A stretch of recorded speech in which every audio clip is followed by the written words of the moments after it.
Alright everybody, thought I'd go off and give a different angle. Not much here to the music room. Welcome to episode 223 of Psycho's Platters. Always powered by coffee. Got it in the Elvis mug today. Thank you very much. So today I thought I'd go off and give you a little bit of a different thing here. Over the last few weeks I've won some contests, and I've won some free record raffles. That's right. There are groups on Facebook. I honestly don't know if I should mention the names of said groups. Now, when these vinyl raffle record groups do their raffles, not every raffle is free, okay?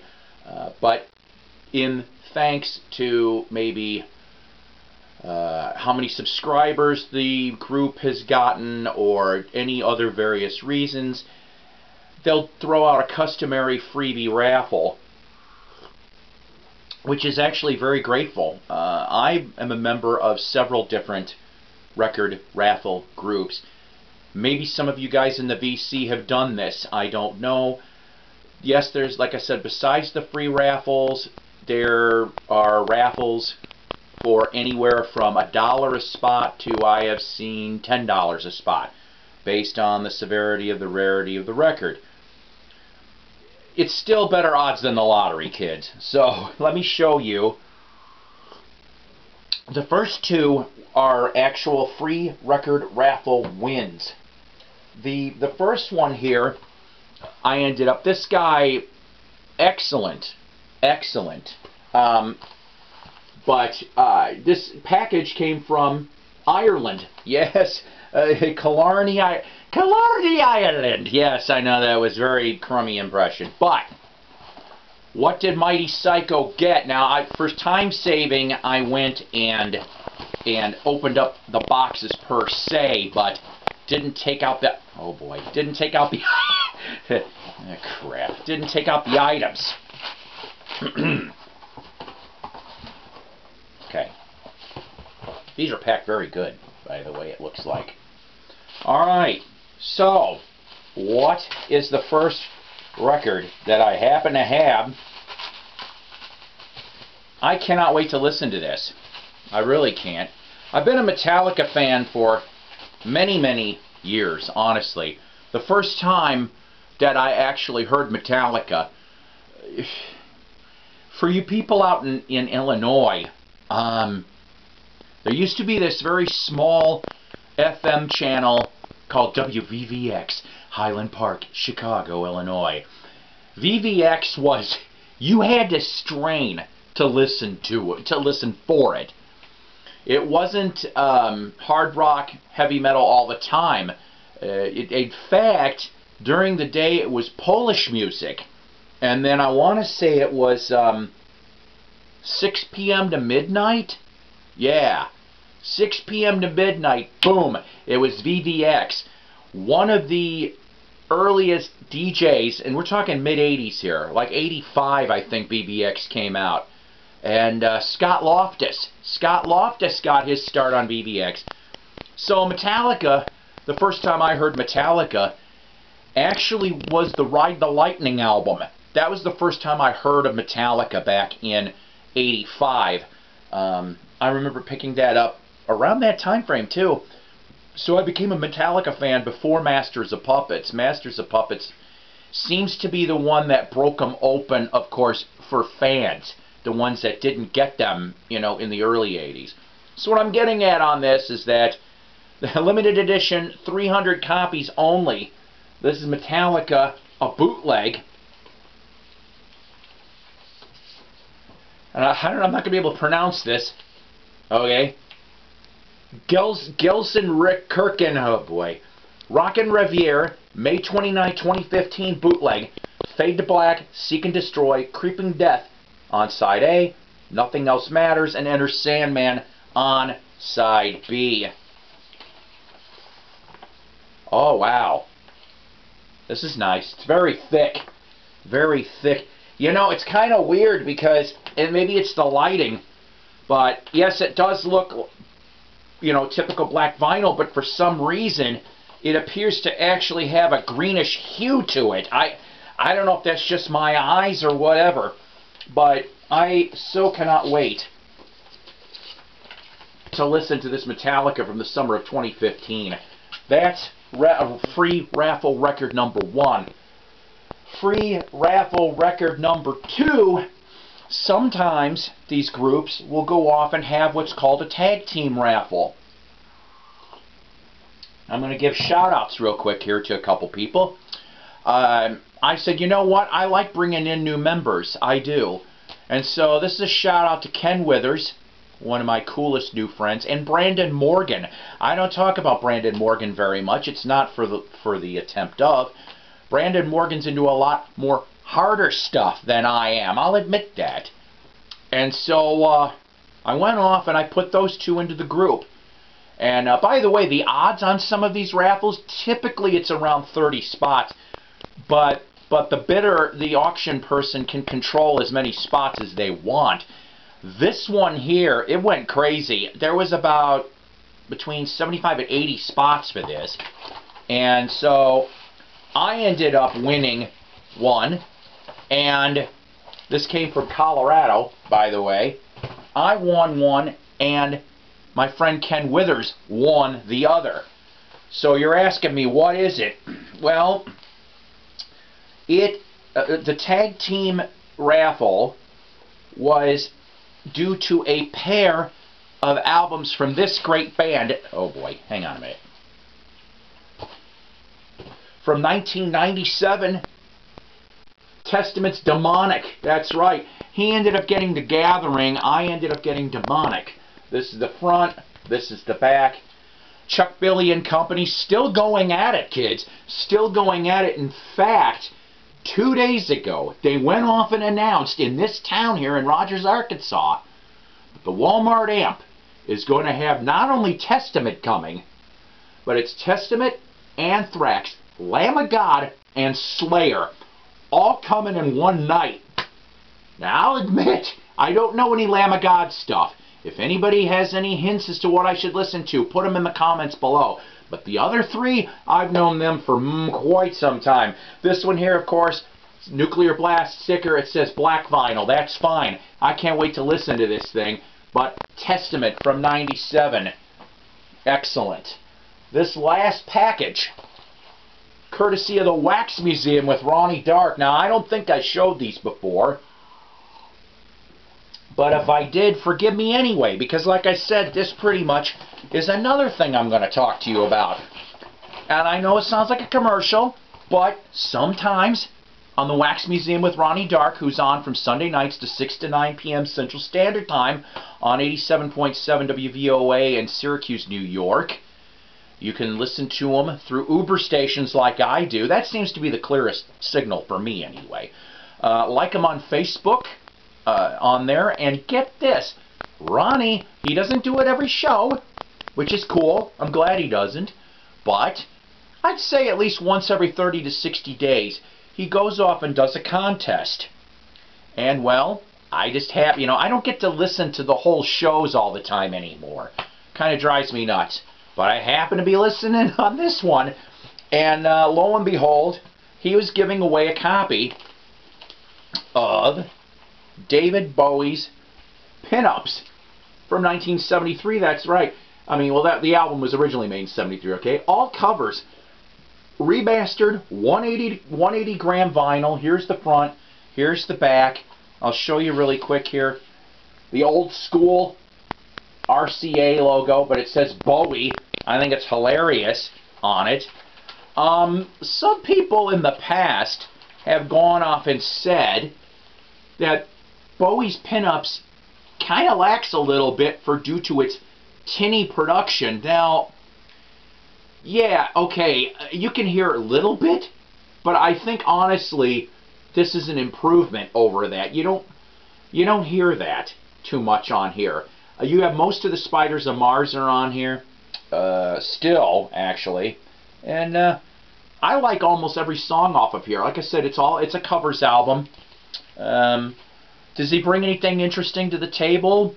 I don't know. To tell you the truth, that to me it's more of a fun album. That's what it is. Is it a great album? I wouldn't say great. Would I say very interesting and pretty damn good? Yes. So, he gives me that. He also gives me, from 2004, a Cure 45. Yes, actually what's really funny is the Cure is one of Jessica's favorite bands. Strict black vinyl, but I like the cover. I actually listened to this before. It's actually halfway decent. It is. And then lastly, from 1969, I was so happy that he sent this. This was a bonus. So was the Cure 45. He likes doing that sometimes. 1969, Johnny Winter, the Progressive Blues Experiment. This technically is his first album. Here's the front. Here's the back. I have to tell you something. I had this in my collection probably about 10, 20 years ago, and it got lost in a move. And I was very happy to get this back. And this plays beautifully, honestly, very beautifully. So once again, I kind of thank Ronnie Dark for putting this back into my collection. FYI, little factoid, Tommy Shannon plays bass on this album. Tommy Shannon, of course, would end up in what band? Anyone out there? Who Said Double Trouble with Stevie Ray Vaughan? You're absolutely correct. He also has done a lot of other work too, but that's what he's mainly known for. So very happy to get the Johnny Winter here on the Imperial UA label on that too. Thought I'd also mention really quick here some cheap books I managed to get. Some of them today, some of them just last week. I know this is going to sound really goofy. You're probably wondering why I'm showing you a book called Life After Lucy by Keith Thobodeau. Hope I'm pronouncing that right. Keith Thobodeau was Little Ricky on I Love Lucy. And he also would end up being a drummer for the band Giant. That's right. I actually like Giant. If I remember correctly, they only put 2 albums out. But I had the first one. I remember when it first came out. And I got a kick out of that for 50 cents. And it's signed. Yeah. I actually had this book at one point or another. Really interesting read. Especially if you're into I Love Lucy. Also, from Goodwill, I Am Ozzy. Yes, Ozzy. I'm almost done with this, actually. I had this book many, many years ago when it first came out. But I was glad to have it back again. I have Iron Man from Tony Iommi somewhere in my stuff. But, you know, I got to tell you, as much as I love Ozzy and as much as I love his, you know, from Sabbath and Solo and such, I did find out a little factoid I thought I'd tell you about right off the bat. In the early 80s, he did a song for Was Not Was. And I wonder if I could dig that up really quick. And the thing is that song, I want to say it was Check My Head, Raise My Head, something like that. Sorry, kids.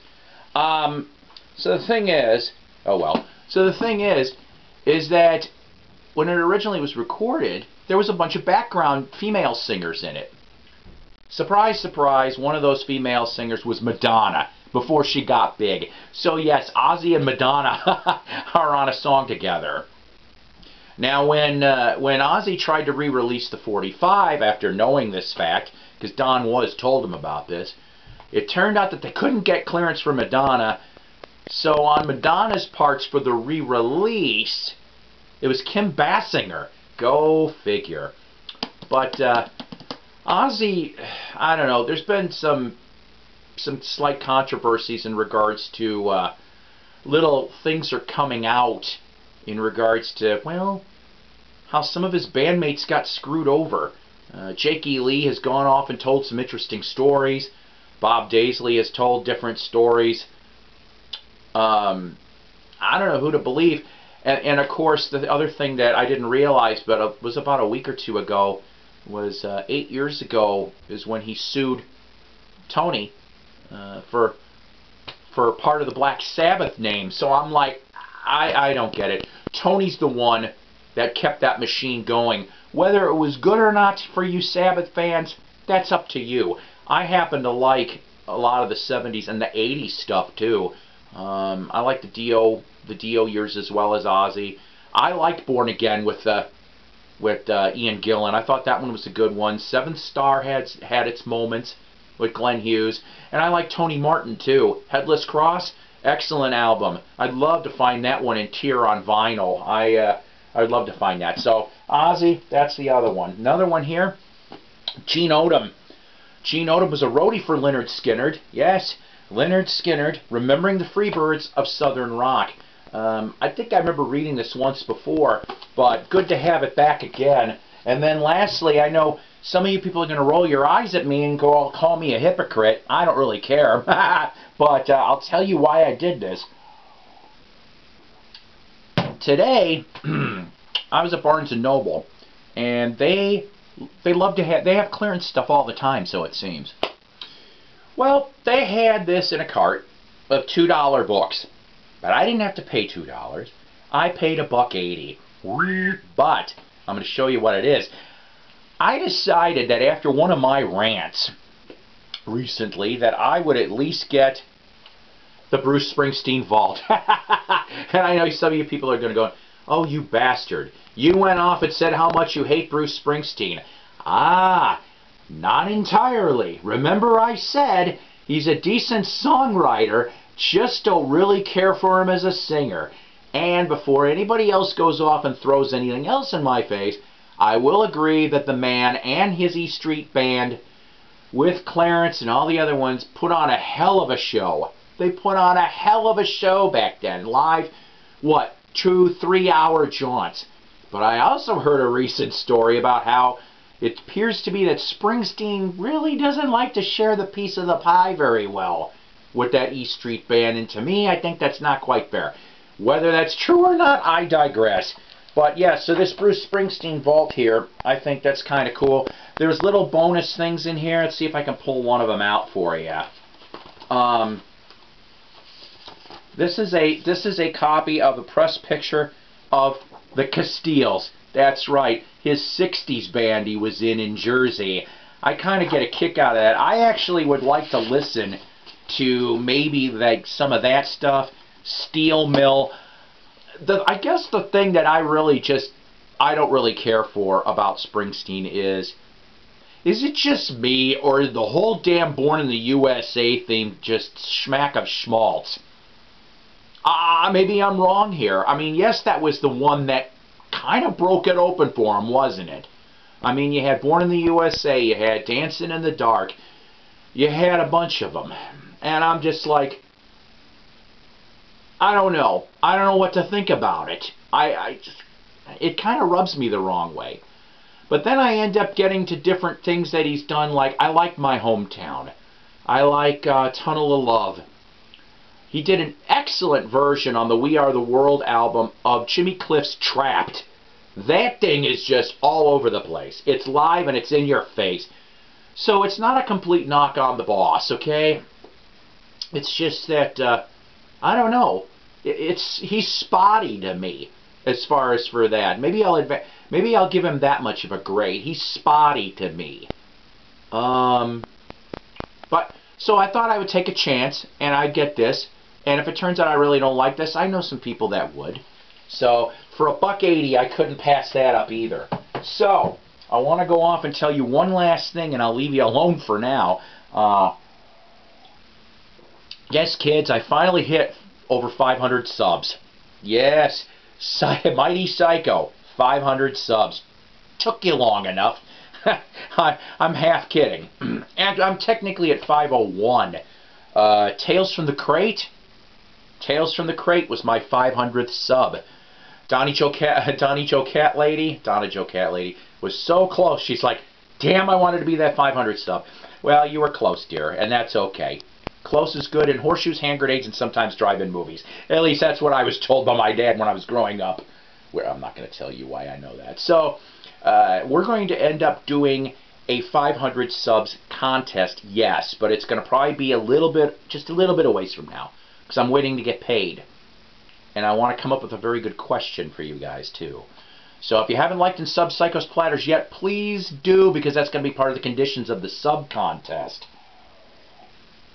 I'm going to make this a lot easier this time around than I did previously for you guys, okay? Alright, I'm done yapping, but like I said, like and sub. No commercials today for everybody. I've gone on too long. So you take care, God bless, rock on, and I'll see you next time for sure.